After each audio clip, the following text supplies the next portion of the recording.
Namaste and welcome everyone. Please put in the chat where you are zooming in from. We'll get started with today's webinar. About 7 minutes at the top of the hour. Thank you for joining early.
All right.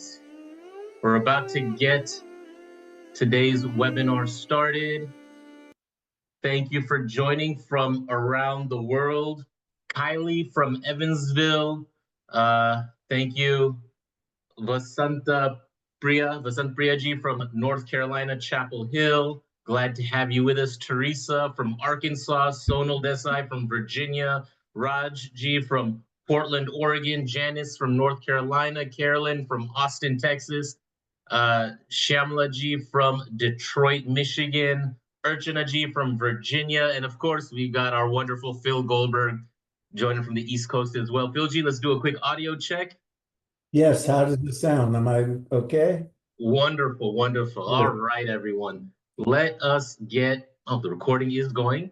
So let us get started with today's webinar on an autobiography of a yogi. It's going to be a portal to the mystical and immersive webinar experience is what we're going for today. You're going to have a chance to engage with our speaker, Phil Goldberg, Shri Phil Goldberg. Let me just give some context. Well, I'm Ankur Patel, the Director of Outreach for Hindu University of America, and this book, this autobiography of Yogi, is touched the hearts of seekers across the globe, and none have done it as in quite the way that Paramhansa Yogananda's autobiography of Yogi is done. It was published in 1946, and it has been a spiritual beacon introducing millions to India's ancient yogic traditions, the science of Kriya Yoga, and the transformative power of inner realization. So in this webinar, we're going to take a guided journey through the spiritual, philosophical, and cultural landscape of this iconic text. This is not just a reading that we're going to go into. We're going to step into the world that Yogananda reveals. It's a world where saints walk among us, divine love is palpable, and the soul's longing for truth is the ultimate adventure. So thank you everyone for joining today. If you haven't yet put in the chat, please put where you're zooming in from and I can give you a shout out. Let me introduce our wonderful faculty, speaker, panelist, spiritual leader, Phil Goldberg. Phil Goldberg has been studying the world's spiritual traditions for more than 50 years as a practitioner, teacher, and author. His numerous books include American Veda, From Emerson and the Beatles to Yoga and Meditation, How Indian Spirituality Changed the West, and The Life of Yogananda, the story of the yogi who became the first modern guru. So even though we have the autobiography of Yogi, Phil Goldberg wrote a whole book where he got into the aspects that weren't covered in that book, and we're going to delve into that as well. Phil G is an ordained interfaith minister, a spiritual counselor, and a meditation teacher as well. He is an illuminating and entertaining public speaker who is presented at universities, religious and spiritual institutions, yoga centers, festivals, and many Hindu University of America webinars. He contributes regularly to Spirituality and Health, Kabar, and other publications. He hosts the popular Spirit Matters podcast on mindbodyspirit.fm. He leads American Veda tours to India and serves on the board of the Association for Spiritual Integrity. And of course, he is a faculty member at Hindu University of America, and we are glad to have him with us today. Philji, let me hand it to you to get us started on this journey through Autobiography of a Yogi. Thank you, Ankur G. You always give me the most flattering introductions. I'm happy to be with everybody today and eagerly looking forward to the course on Autobiography of a Yogi that begins next Thursday, and I'm hoping many of you are able to join us for the whole course that this is previewing. Just on a personal note, this is the copy of Autobiography of a Yogi that I read in 1970. you can see here that it was a $5 hardcover. In 1970, I would have been hard pressed to come up with $5 to buy a book. And so I must have borrowed this and never returned it. And I like to say that my writings about Yogananda and my courses and all the work I've done just integrating Indian wisdom with American life is repaying the karma of ripping off someone's book. I don't even remember who I borrowed it from, but I wanted to keep it. And it stayed with me all these years, even though back in the earlier portion of that period, I moved around all the time, but somehow this big hardcover stayed with me. I never became a formal student of Yogananda's or a disciple. When I first read it,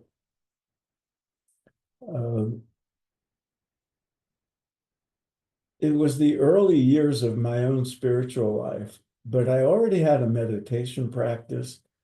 I already had a spiritual community centered around transcendental meditation. And my curiosity took me, to other sources as well. And Autobiography of a Yogi was one of those books, perhaps the most popular of the books that were circulating in counterculture and spiritual circles back in those days. And people would lend it to one another. And that's how I got a copy and never returned it. So Yogananda was an influential source in my spiritual life, but never in a formal way. And that turned out to be an advantage later on when I became a professional writer who sort of specialized in the history of India's spiritual teachings, the Dharma of the sages and the rishis coming to the West. It kept me more objective when I had to write about Yogananda. As most of you know, he was, if not the most influential of the gurus who came here from India, here being America, where I am. He's certainly in the top 3. And when he came in 1920, only the presence of Swami Vivekananda, who would have served as a role model for Yogananda when he came, and as I'll describe in the course when it comes up, would have been an inspiration for young Yogananda when he was a teenager, getting his spiritual footing in what was then called Calcutta, now Kolkata. Just as an aside, those of you who know India may know that if you go to Kolkata, Vivekananda's family home is now a legacy museum of Vivekananda's influence and history.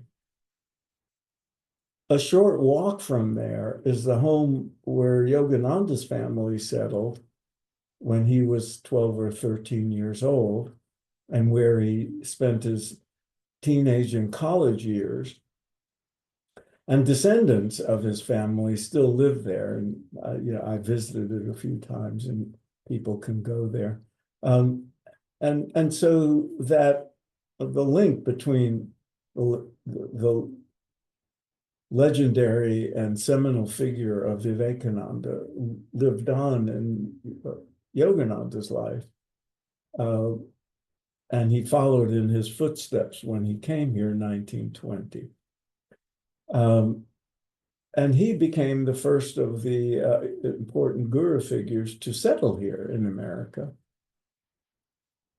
He spent the next 32 years of his life in America, except for 1 year in India and a few months in Europe and Mexico.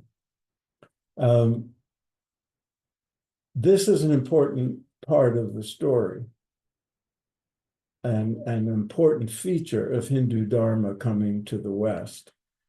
His influence was immense, and most of the influence, he had a lot of influence in the years from 1920 till his passing in 1952, when he was here and traveling around the country and setting up headquarters in Los Angeles. And he was a very influential figure, the most important and prominent of the teachers. And there weren't many of them. There were just the Swamis in Vivekananda's lineage, and the occasional yogi who would come in for a while and then return to India.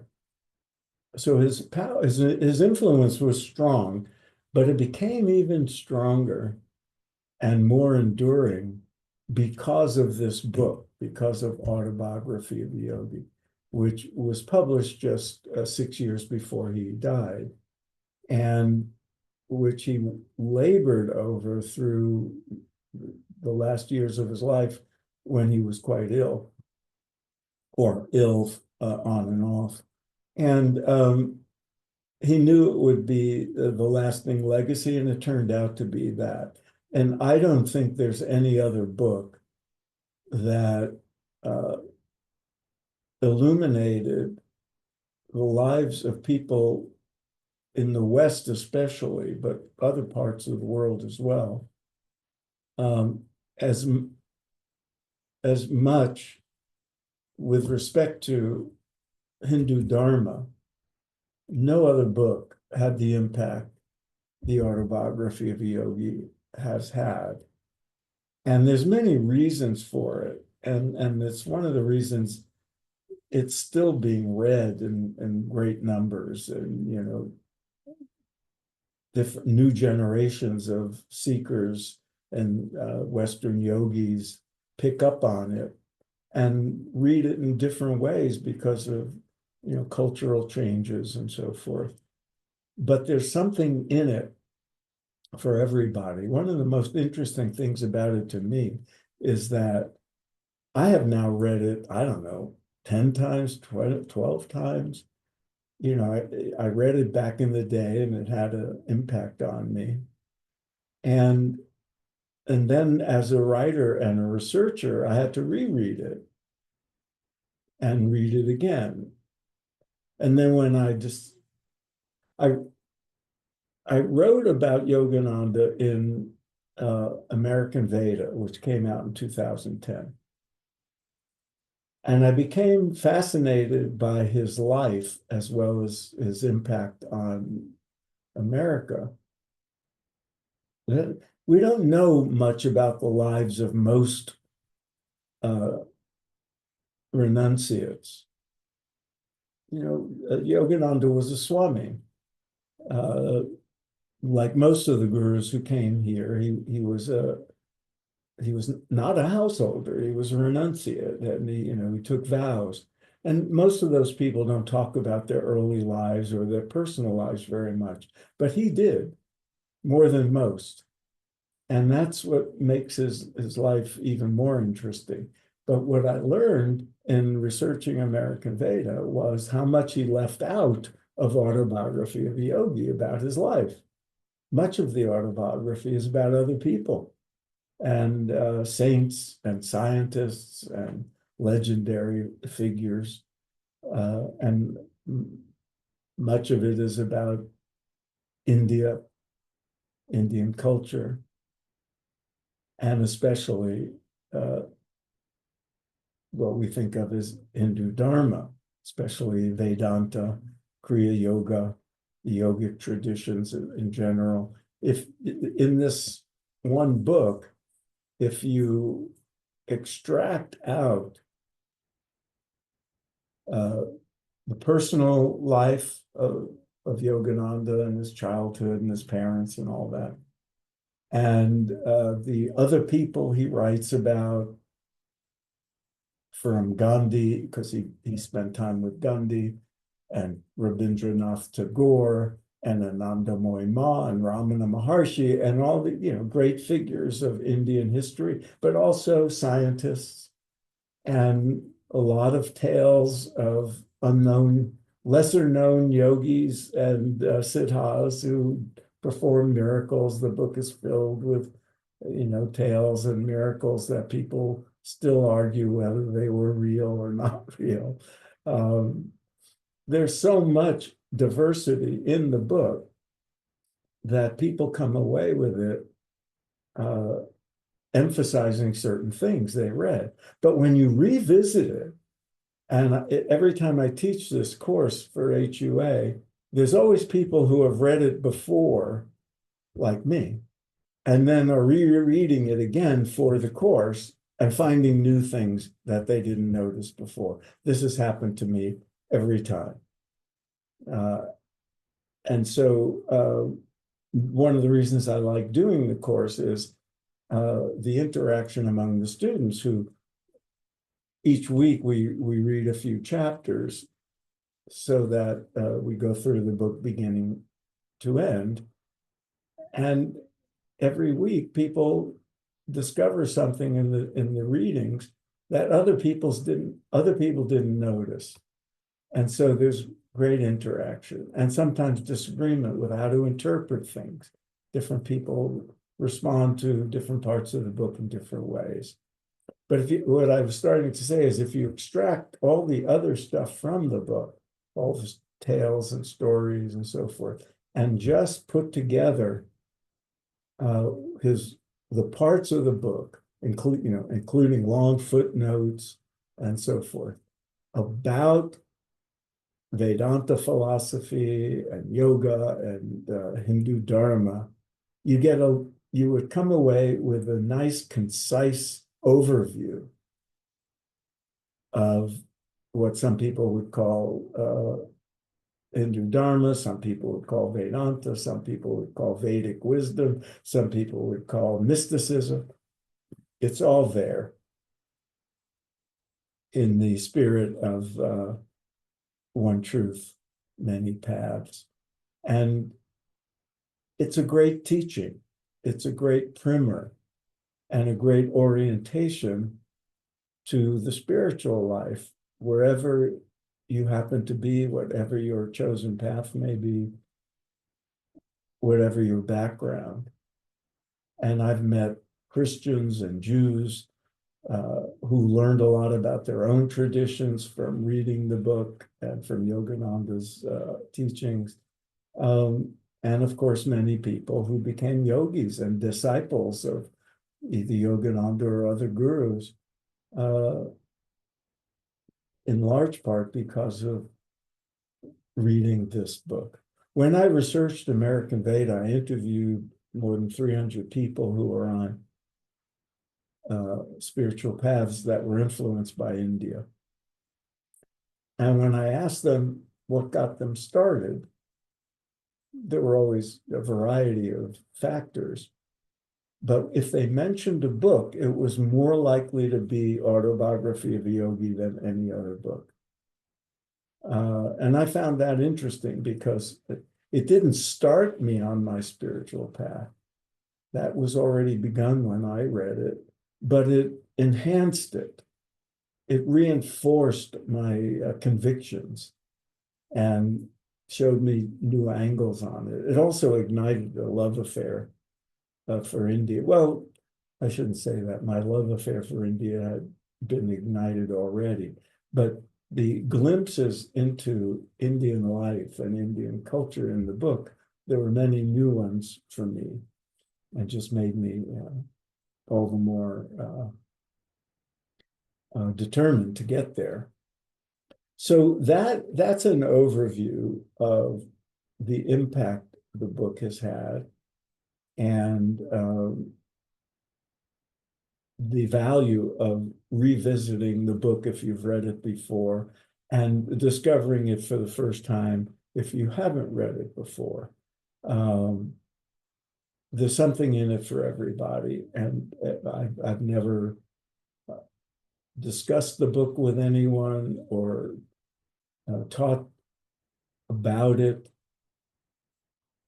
or talked about my own biography of Yogananda, which, as I said, I wrote because of how much he left out of the autobiography. He left out a tremendous amount. And so one of the things that gives me a pleasure when I teach this course is bringing in facts about his life and the book and the circumstances he discusses in the book that are not in the book, because I had to uncover them in researching his life story. For example, I'll give you, when he first came here to America in 1920, he disembarked in Boston.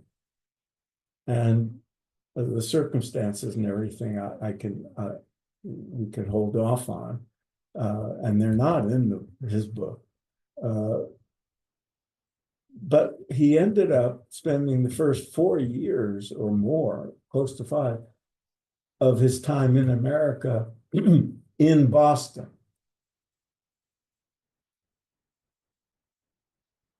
But he doesn't say much about it in his autobiography. There's a sentence that goes something like, and 4 years passed in Boston. And, and you think, well, what was it like? What did he do here? How did he manage? How did he experience winter for the first time? It's cold in New England. I'm looking out, I live in Massachusetts, and there's snow on the ground, and it's the middle of April. How did he deal with that?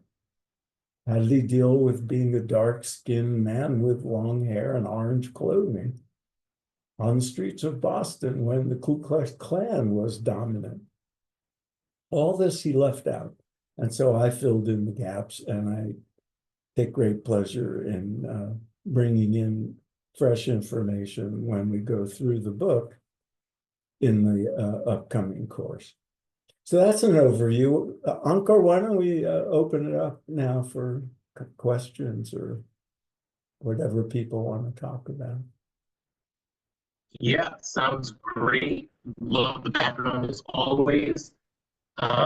Let's see in the Q&A box. There are no open questions right now. It will be recorded and shared. But now is your chance to get Phil G's perspective questions. It's an open game. Please feel free to ask Phil G about anything in context of this. And the work that you've done on Autobiography of Yogi, your own writings. But I like that concept that you talked about a little bit earlier, kind of your own perspective as somebody who's a professional writer documenting the journey of Indian spiritual leaders in America and for Americans, how it's impacted, how it's changed. Maybe you could just talk about that and a little bit about your own journey a little bit. Well, one of the things that becomes obvious when you do the kind of research I have is that the universality of Hindu Dharma and the wisdom of the Upanishads, of the Gita, of other aspects of the Vedic tradition,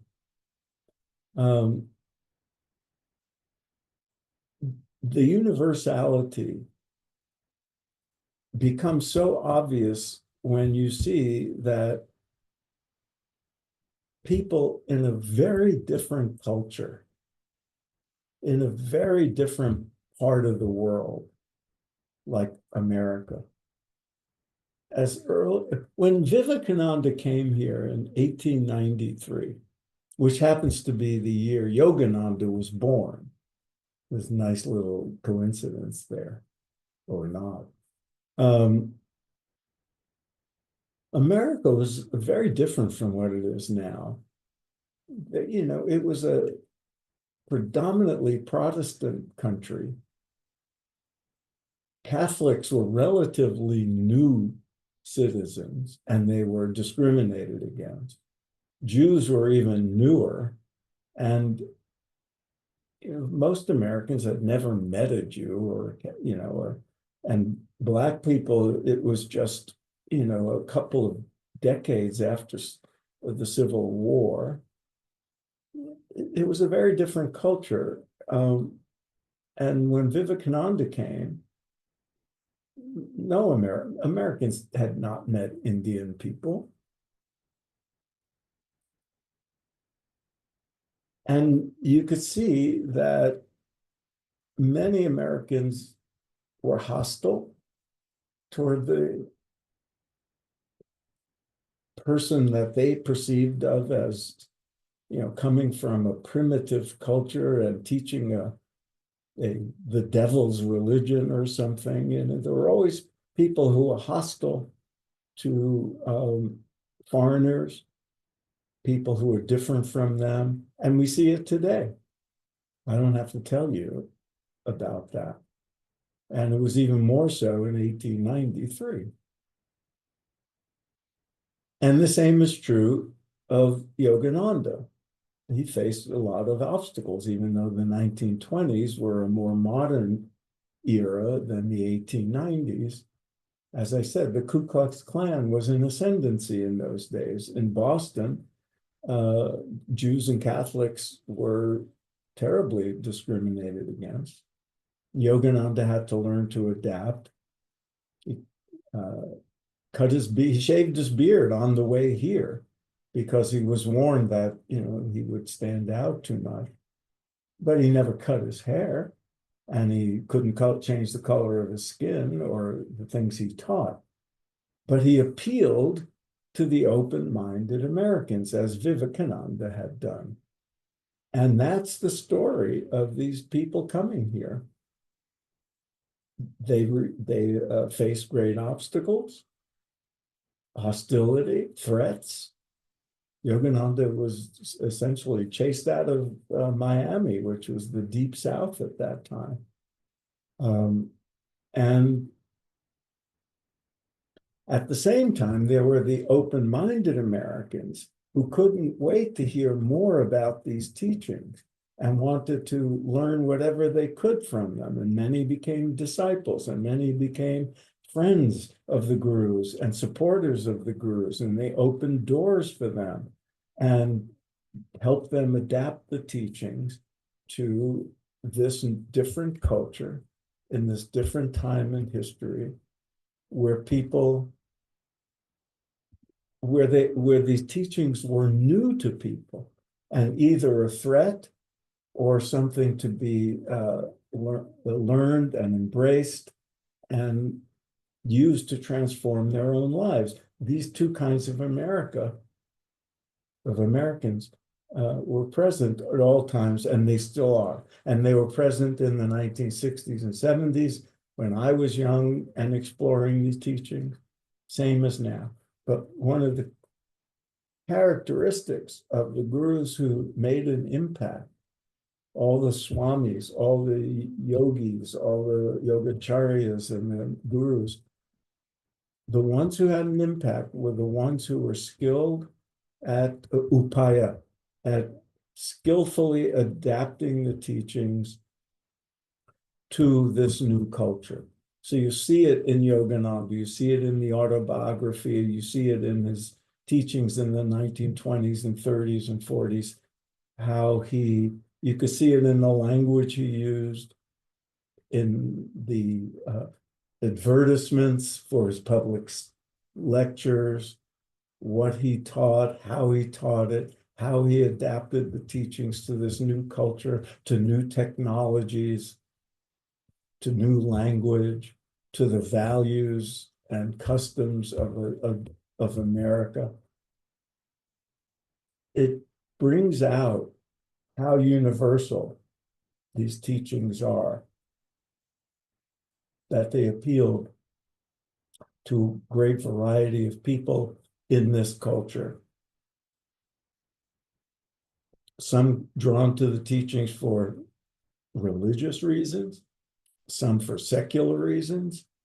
And that's one of the great eternal blessings of the Hindu tradition. And all the traditions that were birthed in the soil of India. And Yogananda and his autobiography illustrate that in a great way. It's one of the things that becomes evident when you explore the book and discuss it and so forth. As for me, Ankur asked about me. I was a young man in the 1960s, a student, and I was very unhappy. I was very unsettled. America at that time was waging war in Vietnam, and the civil rights movement was active because we were still suffering from tremendous institutional racism. And I was part of that. I was a student activist, but I was also searching for answers to the important questions of life, and Western religion and Western secular values just didn't hold up to me.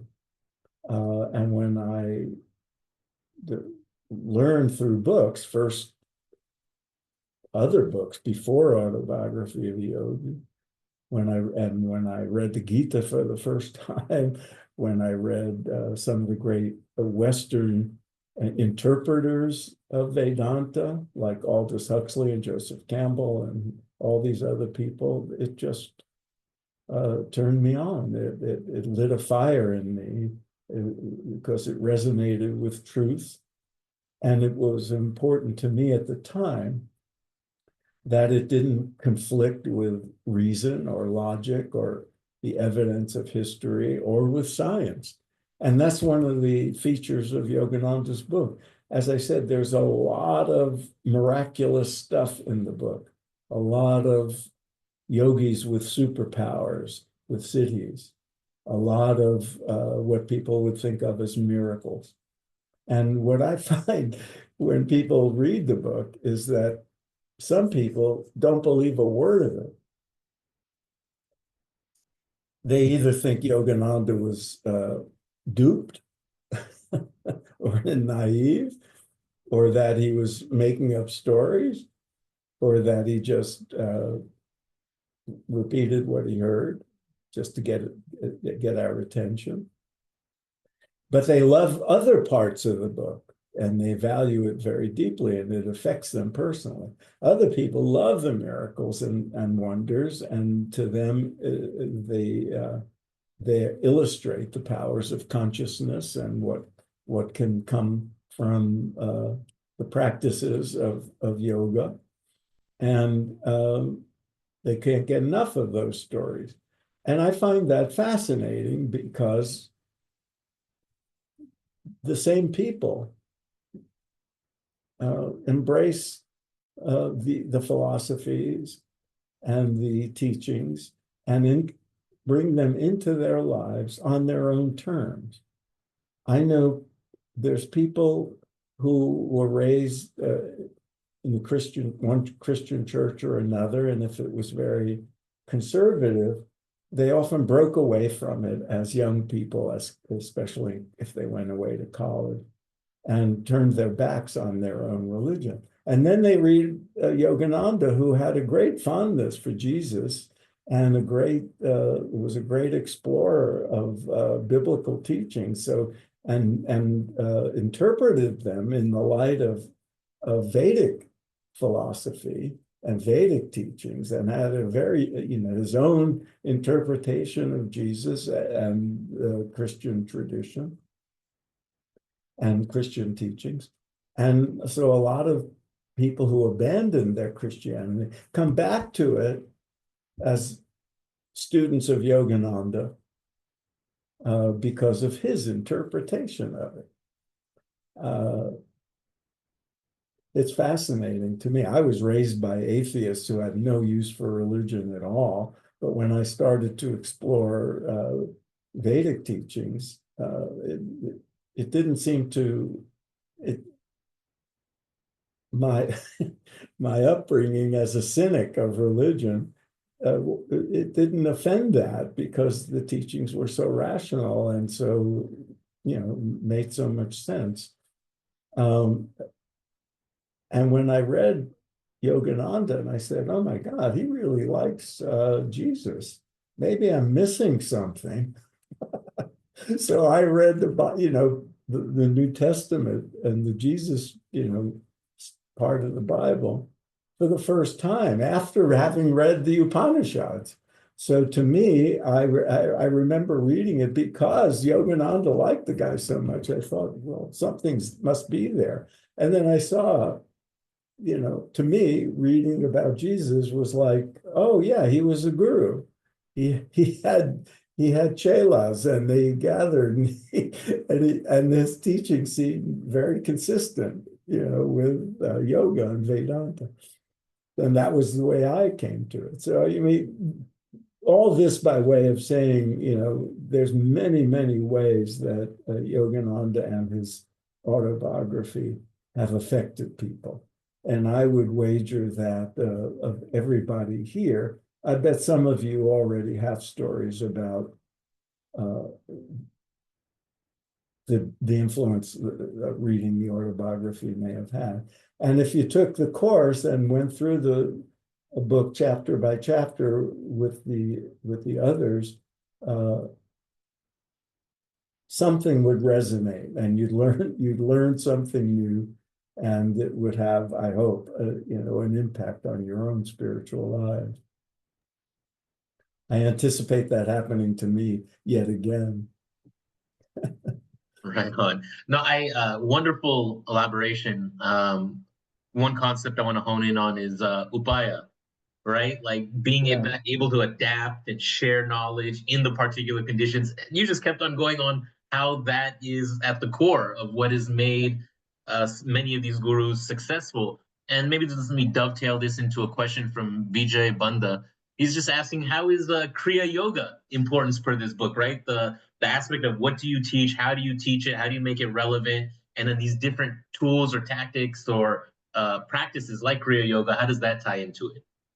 Yeah, many of you probably know, I mean, the term Kriya is just essentially means action. And in the context of spiritual practice, Kriya Yoga simply means that generically, it would mean actions taken to bring about the state of yoga, the state of union with the universal consciousness, with Brahman. Yogananda, the branding of Kriya Yoga and its association with Yogananda is more a function of his fame, that people think, oh, Kriya Yoga is what Yogananda and his lineage taught. But as many of you know, there are many, many lineages in India and even in the West who call their methods Kriya Yoga, and they're different from the ones that Yogananda's lineage teaches, but his is the one that's best known. But here's the interesting thing about upaya. Yogananda is a good example of it, but so was Vivekananda in his day, and so were all the teachers who came in the 60s and 70s. They came at different times when American values were changing and the cultural influences were changing. Technology was changing.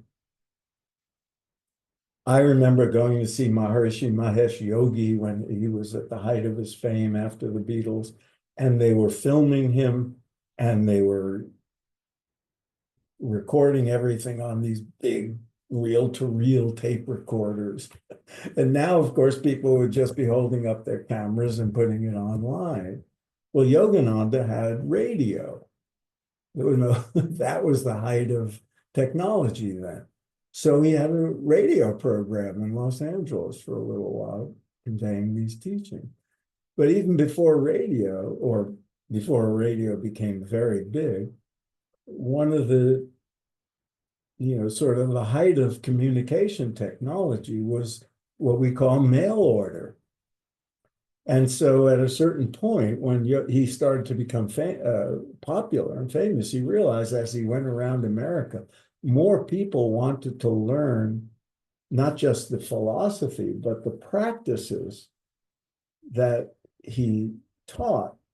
He would give public lectures, and then he would follow the public lectures for those who wanted to learn the methods.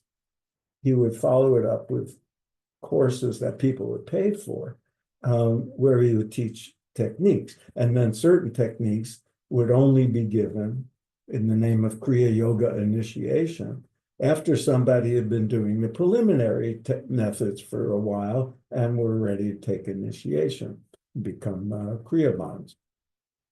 So, and all the gurus had breakdown of methods, initial methods, introductory methods, more advanced methods, formal initiations, and so forth. They all had that. Yogananda at one point realized he couldn't give personal instruction to everybody as he traveled around the country. So he did two things. First, he started training others to be able to give them out. And the other thing he did was create a mail order course called The Lessons. That's still being done today, only now they're finally dispensed online instead of with weekly or bi-weekly packages in the mail. So he put some of it in writing and communicated them in these mail order courses that people would get, over the course of time sequentially. That was controversial. People in India said, oh, no, you can't. These must be transmitted person to person, guru to disciple. You can't put them in this form. But otherwise, he couldn't have reached as many people. So some of the upaya, some of the skill can be a kind of advance, taking advantage of technologies and communication methods that traditionalists would not approve of. And all the teachers had to go through very similar things. When Maharishi Mahesh Yogi became very famous after the Beatles, he had to train Americans. I was one of them in 1970 to teach his form of meditation. That's a great break from tradition. And some of the people who were trained were women. That was another break from tradition. Vivekananda went through the same thing many years earlier when, and Yogananda created a monastic order.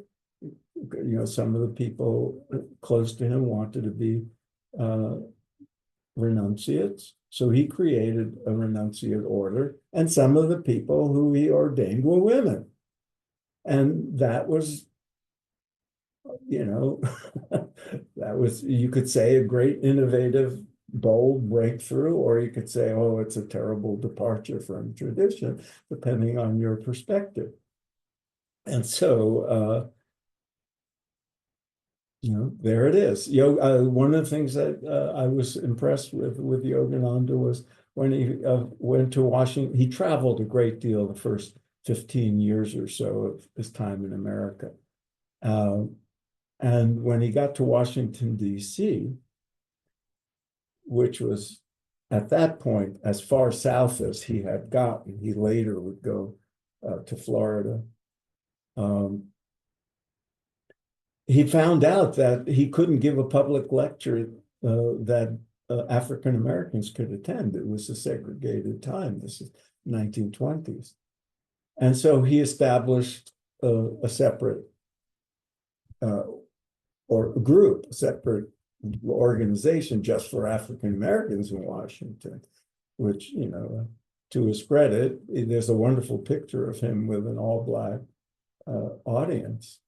And so he had to adapt to America as he was adapting the teaching. And of course, became the, I won't go into all the details, but one of the things he leaves out of the book is all the lawsuits and charges against him and the lurid headlines. And, you know, he had to deal with betrayals from people. And, you know, he had his challenges and he worked very hard. And he was tempted at times to, you know, go back to India and just be a sannyasi as he had intended to be. But that was not his dharma. Wow. That was so, again, I always love how you connect so many different aspects and bring in your experience and explain it. The mail order courses that were considered not cool, or however, like the way that you said, not traditional, not acceptable. I feel that's exactly what we're doing here, right? With Hindu University of America, making it online, using the technology and sharing it. So I'm just so glad to. I'll add to that, Ankur. When I was researching my biography of Yogananda, they were still sending it out in the same form, these weekly or, you know, lessons by mail. And some of the younger people would say, why don't they put it online? And so I would raise that question to the leadership, and they say, no, you know, they don't want to do it. They don't want to go that, you know, and all this. And then when the then president of the organization passed away, the leadership became, the ensuing leadership was younger. And the person who followed her was somebody I would having conversations with all the time. And then suddenly he was the head of the whole organization, but he's younger than I am. And the first of the head of the organization, that was not a direct disciple of Yogananda's. He came along afterward. And so now it's available online. But they held out, you know, for a long time. Right on. I got the poll going. Let me just share our engaged online audience. This is what it looks like right now. We have 20 people joining an HUA webinar for the first time. We got 15 regulars, 25 people who've attended before. 18 people have taken an HUA course before. If you've taken one of Phil's courses, please put your hand up if you have a testimonial. If you'd like to make a comment, love to have your voice share your experience about Phil's courses. I know people love it. 5 folks are enrolled in programs, so this course does count towards the certificate program in Hindu Studies. The 17 of you considering taking a course but have not yet, please do. This might be the course for you. We're going to be offering a whole range of courses this spring quarter, but as Philji has demonstrated, he brings everyone along and explains in very wonderful way. And the course is not so difficult. Maybe we'll get into the details of what it takes to get through the course just briefly. And for the 20 of you who are not interested in courses, glad to have you on with us for the webinar. Please do enjoy. We have a few more questions, but before I get into those, let me just see if you're interested in the course. Just let us know, and helps us follow up and keep track of all that. So before we get into the details about the course, we still have a few more questions. An anonymous attendee, if you want to put your name, always appreciate that, and I can mention you, but they saying they had a hard time reading the book, right? The Autobiography of a Yogi. They're thinking maybe the class would help. He says, or they say they feel guilty because they know it's a seminal book, but they were not able to get past the encounters with various yogis. See, as I said, everybody finds something different in the book. And some people just, that's not, you know, their cup of tea. But I encourage everybody to just, well, for one thing, the miraculous things he talks about and unusually the unusual people, the yogis, and all that. You could look at it with cynical eyes and say, I'm not interested in that, or I think he's exaggerating. But the mere engagement with it is of value, because then you'll find other people in the course who love that stuff. And, everybody learns from each other in the course. And if you think about it as why is he telling all these stories? What was his purpose? Because like Buddha, like all the rishis and all the yogis, like Patanjali has all this stuff about cities and superpowers and all that. But he also warns you against being too interested in them. So did Buddha, so did all these people. They talk about the possibilities of consciousness, of consciousness growth through yogic practices. And one of the ways they illustrated it was with these stories of yogis with advanced powers. But then they say, in the same breath, they say, don't get caught up in this stuff. That's not what matters. What matters is the inner experience of the divine and the transformative power of these methods on your life. And but I'm telling you these stories so you know what's possible. And I got your attention by telling you the stories. And I think that was one of the motivations for doing so, because I asked all of his disciples, why did he do all this? And there are clues that, yeah, he had that in mind. I'm going to tell you all these things, and then I'm going to tell you that's not what's important, but your eyes have been opened in some way to the possibility, even if you don't believe the stories, the possibility that they may be true or there may be some truth in it is motivating in certain ways. So I've met people who realize, oh, he's talking about these people who can see things at a distance and know what's going on and all these other powers. Well, since I've been practicing my yoga and my meditation, my intuition is better. Maybe that's the same thing, only on a different level.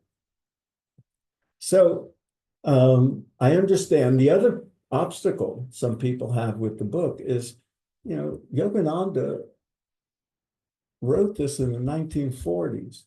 If you read some of the great American writers of the 1940s, they sound old-fashioned to us now because the language was different, the style of writing was different. Also, Yogananda was Bengali, and I was told by Bengali speakers that Tagore and other great writers of Bengali prose and poetry, that it was a different style. So maybe his English was affected by the Bengali customs of language use and the use of metaphor and all that. It's very flowery, it's very old-fashioned. And some people find it very charming. Some people find it difficult to follow because of that. But it's all part of the package. Yeah. And so maybe now is a good time to pivot into the course, right? You read it chapter by chapter, the whole group gets into it, you discuss it. I've hosted you on this webinar. I haven't taken the course yet. Maybe this is the quarter for me to take the course with you. But I've heard you discuss it a couple times where each session is different, where different people come with their own understandings of a particular chapter. And in the live session the following week, you discuss it. And it makes it easier to read a book when you have a group like this and you get more out of it. So if you want to talk a little bit about that and the commitments, like what do people have to do? It's very easy because, it's a 400 something page book, almost 500 pages, and 49 chapters. So it comes out to 40 or 50 pages a week. in the 10 weeks. And I broke it down not by pages, but by almost equivalent size chapters. So there's 4 or 5 chapters each session. And so that's essentially the work, just reading the chapters and then bringing your comments and questions to the class. And I look forward to that and the discussions, because there's always people who find something I didn't notice, or something revelatory to them that they didn't know about before. And the questions and comments are always, it's not just me. And I think the exchange among the students is very, that's how you get more out of. That's why people have reading groups. That's why people take literature courses. You get more out of it by, the discussions. And what I bring to it, having studied his life, is extra tidbits. Like I've given you a few samples here. And it helps the reading of the autobiography to be filled in that way. And that's it. So there's 10 sessions and 40, 50 pages a week. And of course, there's times when people say, oh, I didn't have time to read this week, but then they learn a lot from the discussion anyway. And I should say that, like with all HUA courses, if people have to miss a week, there's a time problem or time zone problem, the classes are all recorded and you have access to them within a day or two, so you can make up for it. I've had people only able to do it that way because they live some part of the world where attending live is impossible. And yeah, people always ask, is there a final exam? Yeah. Final paper, no blog, none of the things, right? It's all I had to assign something. So my assignment is always just write something, at least a paragraph or whatever you want to write about what you got, the biggest takeaways from reading the autobiography were. That's it. Yeah. Just the self-reflection. That's what it's about, right? The self-reflection. Great. Vasant Priya was asking which incident particularly made you listen to Hindu Dharma? And you went over it, right? It was a whole trajectory of context, confluence of issues. But if you want to just talk a little bit more about it, if there's something that sticks out. It's interesting because, when I interview people as a writer or a researcher, sometimes it's a moment in time, something happens. In my case, it was just a series of things. And I have to say, one of them, next week, I'm giving a talk at Harvard Divinity, 2 weeks, Harvard Divinity School, at a conference on spirituality and the arts. I'm talking about Ravi Shankar and his influence on bringing Hindu Dharma to the West, and also George Harrison and the Beatles. I'm talking about them. But in my case, long before I was conscious of being, having a spiritual life or searching for spirituality, I was a student, and I got interested, like a lot of students at that time, in what we used to call foreign films, the films made in France and Japan and other places, the great filmmakers of the world. And I was going to school in New York, so there'd be theaters that showed these films. And one week I went to see Satyajit Ray's Apu trilogy. And, he's one of the great, great filmmakers of the world, but in India. And so it was new to so many of us. But the 3 films that make up the Apu trilogy are so beautiful and so exquisite in black and white that I didn't know anything about India or Indian, but the one of the films set in Varanasi, I was just blown away. It was so enchanting to me. I said, I don't know where that is, but I have to go there someday. And the other thing from the movies was the music. I'd never heard Indian music or Indian instrumentation.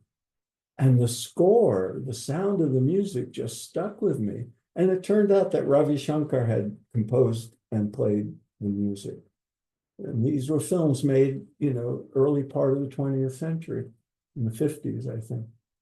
And that was a moment for me.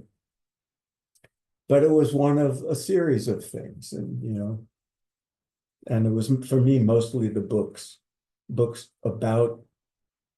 Another turning point was reading Henry David Thoreau and Ralph Waldo Emerson, who they had a big impact on me and my way of looking at the world.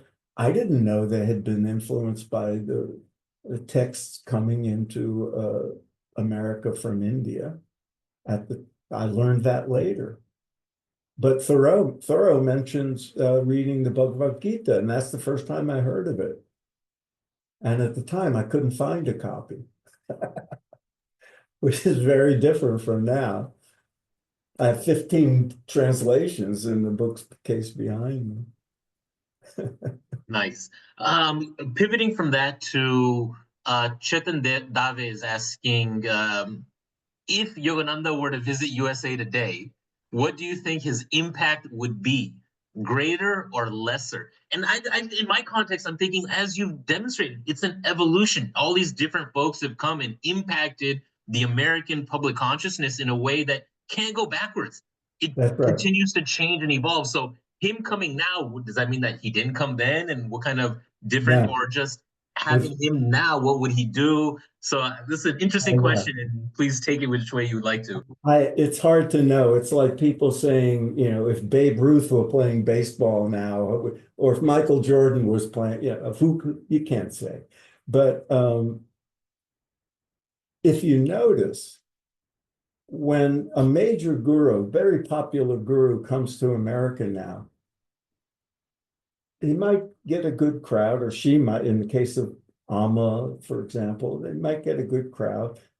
But it's not in the newspapers or the evening news, because it's part of the landscape now.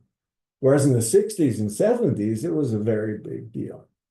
And so it was a very big deal when Yogananda came to town in the 20s or 30s. There'd be posters up. And, when he first started, he'd be talking to 10 people or 8 people in someone's living room.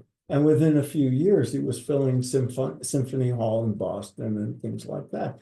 Things grow. So if he were to come now, he'd just be another guru coming to America. The yoga teachers come from India, Sadhguru comes, Amma comes, Sri Ravi Shankar comes, they have their following. It's a big deal, but it's just part of life now. There's as many yoga studios as Starbucks practically. So it's a different world. I don't think he'd be very pleased with certain things going on in America. And that's interesting part of Yogananda. He doesn't talk about it in his book, but I discovered, he was pretty outspoken about stuff. And he was a British subject. He wasn't able to become a citizen until a couple of years before he died in America. And he would speak out against American immigration laws, advocating that, people from India should be able to become naturalized citizens. That didn't happen in his lifetime. They changed things a little bit. So in the last 3 years, he was naturalized. But up until then, he was outspoken about it. He was very outspoken about the independence movement in India at the time when the British were spying on him. I saw the memos from, British, people talking about this guy, and, they think he may be a follower of Gandhi. They got to keep an eye on him. And so, he spoke out at some risk about certain things. And one of them was the immigration law, because it was very frustrating. You wanted citizenship and you couldn't get it. Nice. We still have the poll question up if you're interested in enrolling the course. About half of the folks have filled it out. Please take a look, minimize, maximize. Let us know if you're interested in this course with Phil Goldberg. I always love being on with you, Phil. G. It's just a great conversation. I think the audience also appreciates it. A few more Good. questions. If this is your last few minutes to get questions into the Q&A box, please do put them in the Q&A box, not in the chat. Um, Arthy's asking a personal question about you specifically, if you want to take it or not. I think you're okay with it. She's curious to know if Phil G is still an atheist and if you have children and what path do they follow. You know, that's one of those things that is on so many Hindu parents' mind. How do I they get know, their I kids know. down the so if you want to take Well, I know the struggle. When I'm asked, do you believe in God? I always say, well, what do you mean by that word? You know, and it's the same with the opposite, atheist. What do you mean by it? If if you mean, do I believe in, you know, the Abrahamic man in the sky? No, I don't believe in that any more than an atheist does. If you if you mean by atheist that you don't believe there's anything, if you equate atheism with materialism, that we're only thing that's real is material, then I'm not an atheist. Because I'm I'm a yogi, I'm a Vedantist, and divinity is everywhere, transcendent and immanent, and that's how I think. So I'm not an atheist in the usual way that's usually meant. And I have to say, in my early years on the spiritual path, I was mainly a jnani. I'm a thinker. I play with words and ideas. But as I got older and my practices changed and my orientation changed, I've come to respect and participate in the bhakti way as well. And that came as a surprise to me. I didn't expect that to happen. The other part of your question is I have not had children, so I don't have to worry about my offspring rebelling against me. But um, I know the challenge of Hindu parents, and I know so many, and I get that. And it's in India. When I go to India, it blows my mind how everybody wants all the young people look like Americans, and I keep saying, if you admire America, don't adapt the food and materialism. That's not what you want to adapt.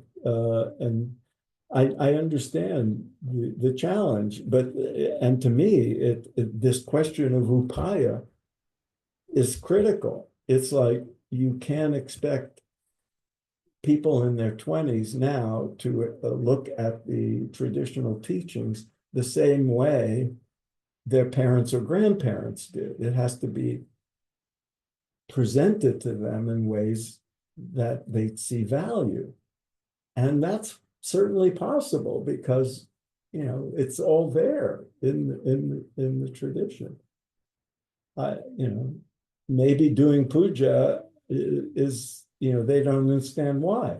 But if they see it as transforming something internally in them, then maybe they're open to it. Bilgi, that was well said, amazing. I think you should be offering more courses at the University of America. Maybe some of these concepts. I think people would be very interested. But I know people are interested in this course, Autobiography of a Yogi. We're going to be starting. Let me put the details of the course in the chat. It's going to be starting in a week or on Thursday.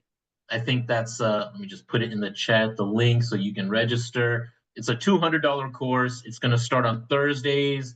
It's going to be on this Thursday, April 17th. It's going to start at 8 p.m. Eastern time. It'll go for about an hour and a half. Please do consider enrolling today in this undoubtedly engaging, transformative, exciting course at Hindu University of America. The full title is The full title of the course is An Immersive Exploration of the Iconic Autobiography of a Yogi. Here it is in the chat. Let me just format it. If you haven't filled out the poll, please do let us know. There it is in the chat. Click that link. You can get some more details. We went over basically everything, but there's some other information there, course learning outcomes, some other little details that you might want to get You give into it to it. your children as an early Diwali present. Yeah, give it to your kids as a gift. Maybe this is a way to get them engaged. Uh, exactly. Yeah, so that is about it for me. Always my pleasure to be hosting these webinars. I'm Ankur Patel, Director of Outreach for Hindu University of America. If you have any other ideas, please send them my way. Happy to engage. Philji, I do think you should be teaching another course or two. I know you offered the Across the Universe. That was a very cool one. That's great fun.